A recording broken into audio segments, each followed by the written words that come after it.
On this episode, the first 2 steps to obtaining a budget to maintain your water-sensitive urban design assets.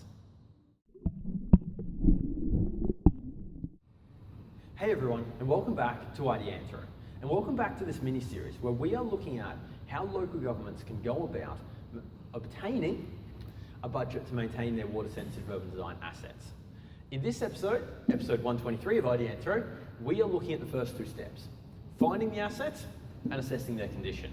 Now, this is foundational. If you want to be able to make a logical case and convince someone, i.e. a politician in upper management, that we should be looking after these assets, we need a fundamental understanding of how many of them we have and what condition they're in. So this is just setting the groundwork to get this stuff underway. So the questions here are, well, how best to go about this? So let's start with finding the assets. In Australia, the vast majority, and this is particularly true for Queensland where I am, maybe a little bit less true in other states, but still, the vast majority of assets come through the development assessment process. So it's a private land developer who is developing a piece of land. The legislation says you need to build your assets. You need to build assets that treat stormwater, that minimize its impact on the environment. And those assets get built, and then they come across to either local government or they stay in private ownership if it's a private site like a body corporate or a multi-unit development or the like. So the first thing about finding the assets is understanding how you actually come to have assets in the first place. Or even before that, come to think of it, understanding who could have assets. So there's a fundamental decision to be made here. So implicit to this video series is the thought that this is about local governments obtaining a maintenance budget. And so you're about to set out to find your assets. Well, one of the things here is that there is this whole other pot of assets off to the side that are privately owned, and that you might want information about those. Maybe not quite right now for this purpose, but at some point, if you're trying to mainstream water-sensitive urban design, you're going to want to know about those privately owned assets. So when you're going out and finding your own assets, it might be a good idea to double up the process and find all the assets in your local government area. I remember, so something that underpins all of this is that when I first joined the industry by joining Logan City Council, as a student, doing my final year engineering placement with them, and my job was to find all the assets, because they'd been building water-sensitive urban design assets for quite a few years at that point, to find all of them, put them in the GIS register, and then assess their condition. Oh look, first 2 steps, isn't that neat?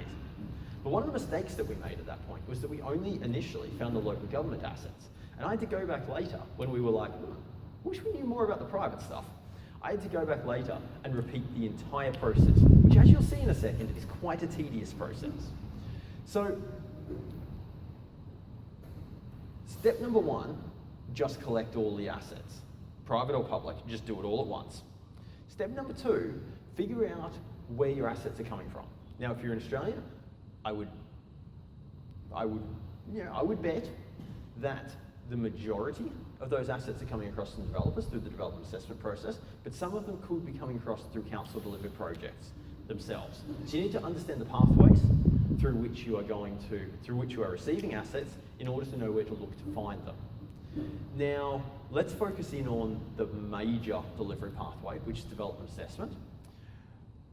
One potential way to go and find these assets that I've seen work time and time again, it's what I did when I was at Logan, is to trawl through, figure out when council started building these water-sensitive urban design assets.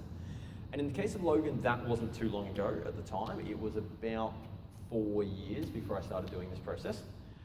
And to trawl through every single development assessment that had a mention of stormwater in it. So you can quickly rule out certain types of developments that might not be doing this water-sensitive urban design stuff, but then simply go and look at each of those developments and see what has been put in the ground and stick it in your asset register.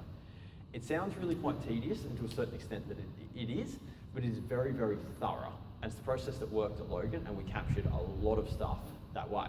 But you can see why you'd want to do the private stuff and the public stuff up front at the same time, because otherwise you need to go back to the very start and look through everything again, which is what I did. So, finding the assets, which brings us to who should do this. Now, I might be biased because I was a student when I did this, but I think getting a student to do it is great. There's a few reasons for that. Firstly, it is a reasonably time-consuming job and it requires a reasonable amount of just dedicated focus to this. A student who you come in with a distinct project like that can just focus on that and nothing else. They don't get caught up and distracted by other work. It doesn't get pushed to the side as a lower priority. It can just be given to them as a block to be like, you need to get this done. It might seem a little bit rough as a student project to essentially just say, look, trawl through several hundred DAs and find what's there, but it's also a very educational process because through doing that, the student is going to get a really solid understanding of how the development assessment process works. That's actually how I learned most of what I know about the DA process. It's simply because I was forced to look at hundreds of development assessments and I suddenly started to see the patterns of what was going on. So that's finding the assets. Final step, put it in a GIS database and collect plenty of relevant data. But most importantly, you want data on, well, it's GIS. So location, type, and finally, size, because size directly relates to maintenance cost that will come back to in the business case. You should probably collect a lot more data as you go because you've got the development assessments, you've got the information open at that period of time. It's just more efficient to do it then, but at the very least, get those 3 bits of data. Next up comes assessing their condition. This is pretty simple. Get out in the field and look at them, and look at them all. Now, one of the things that pops up here, if this was any other asset class, right? Say if this was stormwater pipes. There are so many stormwater pipes in a city. If you didn't currently have a GIS database of where they all were, and you were trying to go through this sort of, process for something like a stormwater pipe, where there are literally going to be hundreds of thousands of them,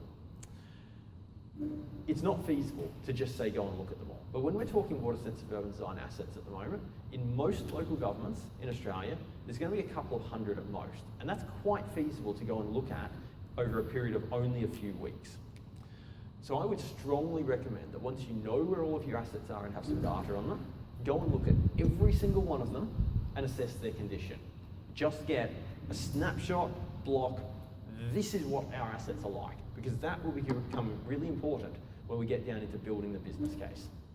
And so having done these things, having found the assets and assessed their condition, you have a really good foundational knowledge from which to proceed further down this path towards getting a maintenance budget. And that's what we'll look at in the coming episodes.